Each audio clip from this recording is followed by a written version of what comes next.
Hi guys, welcome back to my channel. It's Reality Pearl. Thank you guys for joining me yet again for another review of the Real Housewives of Durban reunion part 2. If you're new here, I give reviews of my favorite reality shows with a lot of laughter and positivity and also a bit of shade, okay? Please don't hesitate to hit that red subscribe button, comment, like, and share if this is the kind of content you love. Thank you all to my wonderful subscribers. We are over 200 guys. Thank you all so much. Today is the day I've been waiting for. We've all been waiting for. Right, let's get into it real quick. So Mable asked Lee how her spiritual life was going, and she said good, that she's getting closer. I think she wants to be a sangoma. She's getting closer to her goal. Mable also asked Nonku, about her spiritual life, and she said she's still growing and that the part of her that people see is just 10% to 20% of her life. People don't see everything. She needs Jesus every day. Who doesn't?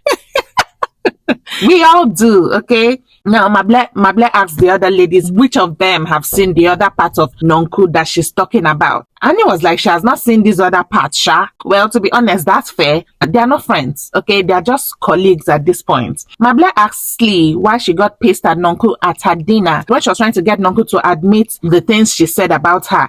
And Nonku said, that she was not going to talk, that God will vindicate her or something like that. And Lee was like, she thinks Nonku says those things to get away from tough situations. Watching this season, we all agreed that Nonku tends to use that as a front. Nonku was like, well, that's your opinion. That's not true. Mable said, well, but Nonku, have you not noticed that it's become like a trend for you to say, God will speak for me, every time something comes up? Nonku was like, that's because she struggles to put her point across most times, okay? She was like, yeah, she tends to say that a lot because she believes God knows her heart. I understand that part, okay? I really do. But all through this season, every time Nonku said, God will fight for me or God will vindicate me or something that sounds like that, she was mostly using it to cover lies. And that's why a lot of times throughout this season, people were calling her out for using her Christianity as a cover. And as much as I hate to join that, I'm a Christian, and I know that a lot of times people say that about Christians. This is what I usually say. Christians are not perfect. Christians are not even supposed to be perfect. Nobody is perfect. No one is perfect. Let's get that straight. Now that I've said that, okay, I also agree that Nonku throughout this season was using this to cover up a lie, which is wrong. And Nonku, surely you can see what everyone is saying. You kept deflecting throughout the season with these comments. I hope when you watch back, you realize what people are really saying. And do better next time, okay? Moving forward, Mable asked Lee about the tweet that said her ex was married to her late aunt. Oh my God, no. What in the Mary Cosby of the Real Housewives of Salt Lake City? If you know, you know. What in the name of Mary Cosby is going on here? Lee was like, that was a lie. That's like utter rubbish, okay? She said her ex's late wife was a family friend, not related to her in any way. She said they had to hide their relationship for, some time before their families found out. And she was like, she had to go into hiding because she was humiliated. Mable said, why? Why were you embarrassed? She said she was embarrassed watching someone else in her place after the breakup. After a breakup, the man moves on to the next thing, but the woman is the one who is humiliated. Okay, make that make sense, okay? That's not even what I want to talk about. Slee has tried to explain this before, but every time she tries to explain her relationship, people on social media tend to disagree a lot. Someone was chatting me up on social media because of what I said, and she was like, do you believe that what Lee is saying is true? Everyone in Durban knows that she actually left her kids for this rich man, okay, and she was living like the lavish life. Well, I don't even know. I can't believe anything more than what she's saying right now. But at this point, okay, as much as I love Lee, I think that she has to get her story straight. Moving forward, Mable asked Jojo what went through her mind when her husband told her that Slee wanted to be hooked up with one of his rich friends. I remember this was like one of the first things that ticked Jojo off about Slee. Jojo was like, yeah, the story was not really gelling for her, but she had to, of course, believe her husband. And she took it a certain way. And she was like, her husband was not even angry about it. And actually, all through the time that Calvin was explaining, he kept insisting that Nonku misunderstood the whole situation. Mable was like, there was no footage for when this happened, but they had footage of all the times that either Calvin or Slee was explaining the situation. And he said that one thing that was consistent was Calvin kept saying that Nonku misunderstood the situation. So Mable asked Nonku what she really heard. Nonku said she heard when Slee said to Calvin, "Hi, I'm Slee. I'm single and I'm ready to mingle." Sounds like something that, people say in these dating shows. "Hi, I'm Slee. I'm single and I'm ready to mingle." Slee said that's not true. She said that's not even how she talks. You know, there's sometimes that you don't necessarily remember exactly what you've said in the past, but when someone says it back to you, you'll be like, yeah, that sounds like something I would say, or that does not sound like something I would say. You know, Slee was like, that's even the kind of thing that Nonku would say. That sounds like how Nonku talks. Single, ready to mingle. Many months. Moving forward, Mable asked Sorisha why she didn't tell Annie what Sane said to her after they talked. Annie jumped in quickly. She was like, she's sure people are going to be saying, why didn't she hold Sorisha accountable for so? And she said the reason why it looked like she wasn't coming down hard on Sorisha was because they all knew what Sani said. She just wanted to find out the roles of others, i.e. Nonku and Jojo, what they said or what they contributed to that story. Annie went on to apologize to Nonku for going at her, you know, albeit aggressively that night. Remember that night when it looked like everyone was ganging up on Nonku? Yeah, that night was crazy. I was like, how did they all agree with Sani? Like, how did they all believe Sani all of a sudden? At some point, I was like, has she hypnotized them? Like, Annie apologized, you know, really apologized. And one thing I love about this whole show was when they did apologize, it really seemed genuine. Sorisha apologized too. Mable then asked Jojo what Annie's friendship meant to her. Jojo said it meant a lot to her. She had never meant for it to go this way, you know, basically saying that she regrets how everything went down between her and Annie. Jojo said there were a lot of influences. She was hearing things and she thought she needed to act on those things she heard. Listen, I'm sorry, but did Jojo just admit that some people were in her ear, you know, saying things to her? I don't know. She did say that, okay? It was obvious that they both regret how it all went down. I wish Jojo would have taken a moment to calm down, you know, when she was like really in the thick of it. Seems like whenever she's angry, she just throws things, you know, even friendships and people. Oh yeah, Mable actually said that Jojo said that there were things that were edited out of her scene with Annie. So you know what? They decided to show us unedited raw footage. You guys tell me, like, what do you think? What was the difference? Like, I need you guys to just tell me right now in the comment section. Maybe I missed something. I think I watched. What was the reason? What was the difference? What was the difference, guys? Mable asked Jojo, what does she think about everyone saying she overreacted? She said it was because of how the alcohol topic was, you know, really flying around her, the whole narrative. It was really getting to her. And obviously, Annie's statement about the drinking was the needle that broke the camel's back. But she was not going to apologize for leaving her getaway, even though she regrets how she handled it, but she's not going to apologize for leaving. Okay. We've heard all that before. Okay, let's move forward. Mable asked Sorisha and Annie about their rich and busy husbands, okay? He asked Annie about the rumors about infidelity in her marriage. Yes. I can't, like, this is one thing that Annie should address. Annie was like, since Nonku made that comment about all men cheat, that people have been trying so hard to like bring it into her family. Even people in her friendship circle, of course, she was talking about Sani. She said there's no problem in her family. Her marriage is good. No side chicks and babies, you know, all of that. Good to know. You know, most times when you hear these things in the blogs and gossip columns, we tend to believe them because, of course, there's no smoke without fire. So happy for you, Annie, and I'm not going to say anything about that. Anything else will be trolling. You all heard the lady, okay? There was a moment, okay, when I thought the husbands might show. Maybe this season, maybe this reunion, they'll bring the husbands together. We'll love to see that guru, Uncle Viv, and, you know, Calvin, and who else? Maria's husband. Yeah, but we would have loved to see the husbands because they were more active this season, you know. But between Uncle Viv's and that guru's schedule and RD's scheming ways, okay? There was no show. But you know, Calvin would have been a good reunion moment. Speaking of Calvin and his gifts, Jojo was like, he bought her this set she's wearing. Okay, good for you. I saw some eyes rolling there, but that's by the way. Speaking of gifts and diamonds, Mable asked Mbali about her ring, and Mbali said she forgot it at home. Who does she think she's fooling? Mable was like, you forgot it. She said, yeah, she doesn't have one. Mable was like, wait, what? Why don't you? What happened? She said, it's a long story. We have all the time. What are you talking about? She said, yeah, they were taking a break. Mable said, how do you take a break after paying Lobola? Yeah, Lobola is like bride price. South Africans, please help me out here. Because paying Lobola mean you're married. Because she was then like, they're separated. And I'm like, you can't be separated unless you're married. Girl, get your act together, okay? You can't be separated unless you're married. Unless they are married. Guys, let me know in the comment section, please. Moving forward, trust me, I don't even want to have anything to do with Sani at this point. I don't want to be mentioning her name at this point. Mable asked why there was tension between Sani and Mbali. Sani was like, she was good with Mbali. They used to hang out together, do some shots together until she heard Mbali say she was scared of her.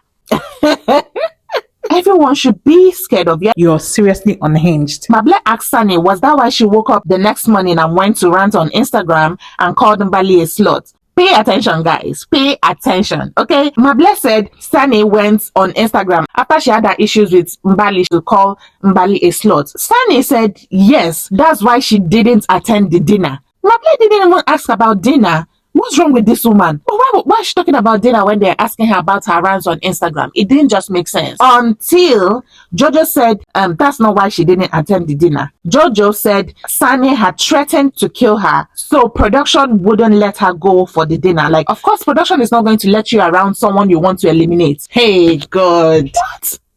I don't even know what to say right now. Like, at first I was like, did she really mean it? But how can someone joke about something like that? How? And then Jojo said it was serious. Like, she even had a panic attack and they had to call the paramedics. Hey, God. A threat is not a joke. It's not something you joke about. And you know that this woman didn't even think that it was serious. She kept saying, you think you're that important. You think it's because of you I didn't come for the dinner. You're not that important. I just wish that Jojo went ahead and acted on that threat. And like, she could have gone to the police station. I think in South Africa, things work differently than here in Nigeria. She could have even gotten a restraining order on her. And maybe she wouldn't have been at the reunion in the first place. She would have saved us all from this mess.